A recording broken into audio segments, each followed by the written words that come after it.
আলহামদুলিল্লাহ আলহামদুলিল্লাহি ওয়াকাফা ওয়া সালামান আলা ইবাদিহিল্লাযিনা ইসতাফা। আম্মা বাদ। মহান আল্লাহ তাআলা লাখ কোটি শুকরিয়া যে আল্লাহ তাআলা আমাদেরকে পবিত্র মজলিসে আসার এবং বসার তৌফিক দান করছেন। প্রথমে সেই মহান আল্লাহ তাআলার শুকরিয়া আদায় করি, সকলেই বলি আলহামদুলিল্লাহ। আজকে আমি আপনাদের সম্মুখে কিছু কথা বলতে চাই যে আমাদেরকে যে আল্লাহ তাআলা সৃষ্টি করছেন আশরাফুল মাখলুকাত হিসাবে আমাদের আল্লাহ তাআলার কাজ করতে হবে, সৎ কাজ করতে হবে, অসৎ কাজে নিষেধ করতে হবে। আর এই সম্পর্কে হুজুর সাল্লাল্লাহু আলাইহি সাল্লামের একটি হাদিস আবু দাউদ, ইবনে মাজাহ এবং ইবনে হিব্বানে আছে। হাদিসটির অনুবাদ হচ্ছে, হুজুর সাল্লাল্লাহু আলাইহি ওয়াসাল্লাম ইরশাদ ফরমাইয়াছেন, যদি কোনো কওম বা জামাতের মধ্যে কোনো ব্যক্তি গুনাহের কাজে লিপ্ত হয়, ওই কওম বা জামাতের মধ্যে শক্তি থাকা সত্ত্বেও তাহাকে উক্ত গুনাহ হইতে বাধা না দেয়, তবে মৃত্যুর পূর্বেই দুনিয়াতেই তাহাদের উপর আল্লাহর আযাব আসিয়া যায়। আমরা যাতে আল্লাহ তাআলার আযাবের মধ্যে না পড়ি, সেজন্যই আমাদের সমাজে, আমাদের এলাকায় যদি কেউ খারাপ কাজ করে তাকে বারণ করা, তাকে নিষেধ করা। যেরকম দেখবেন প্রত্যেক সমাজেই বিভিন্ন ধরনের ফাহাশা কাজ, অন্যায় কাজ, জুলুম, নির্যাতন চলতে থাকে। কেউ এটার প্রতিবাদ করে না।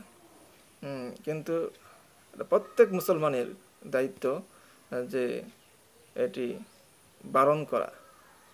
যদি এটি বারণ না করে তাহলে মৃত্যুর পূর্বেই আল্লাহ তাআলা আমাদের উপর গজব পাঠিয়ে দিবেন, আযাব পাঠিয়ে দিবেন। তে আমরা যাতে এই আযাবে না পড়ি, সেজন্যই আমাদের সম্মুখে যদি কেউ অন্যায়, অত্যাচার, জুলুম, নির্যাতন করে তাহলে এটি বারণ করব। আর আল্লাহ তাআলা আমাদের সকলকে যাতে পবিত্র কোরআন হাদিস অনুপাতে আমল করতে পারি, সেই আমাদের সকলকে দান করুন। আল্লাহ তাআলা আমাদেরকে সৃষ্টি করছেন ওনার পথে চলার জন্য। আল্লাহ তাআলা সূরা বনী ইসরাঈলে আয়াত 72 নং-এ আল্লাহ তাআলা বলছেন, মান কানা ফি হাযিহি আ'মা ফাহুয়া ফিল আখিরাতি আ'মা। এই দুনিয়াতে যাহারা অন্ধ থাকিবে তাহারা আখিরাতেও অন্ধ থাকিবে। আমরা এর দ্বারা বুঝতে পারি, আমাদের সম্মুখে যদি কেউ অন্যায় কাজ করলো, আমরা এটি দেখে না দেখে ভান ধরে অন্যায় কাজ করার জন্য সুযোগ দিলাম, তাহলে আমরা আখিরাতেও এরকম অন্ধ হয়ে উঠব। আল্লাহ তাআলা যেরকম অনেক সমাজ আছে, আমাদের ছেলেমেয়েরা অন্যায় অত্যাচার করে, বিভিন্ন ধরনের নেশায় লিপ্ত হয়, আমরা তাদেরকে প্রতিহত করি না।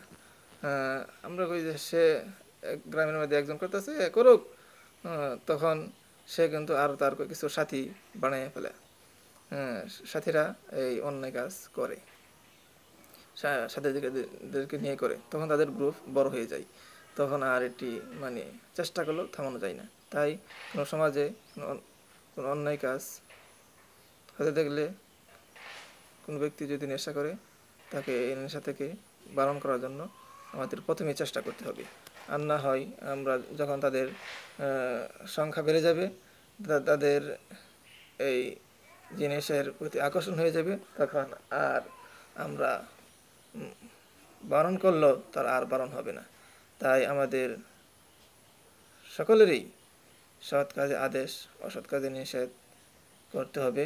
তাহলে সমাজ থেকে অন্যায়, অত্যাচার, জুলুম, নির্যাতন বন্ধ হবে, দেশে শান্তি প্রতিষ্ঠিত হবে, মানুষ শান্তিতে থাকতে পারবে, থাকবে না হানাহানি, মারামারি, চোর ডাকাত, সন্ত্রাস, কোনো কিছুই থাকবে না।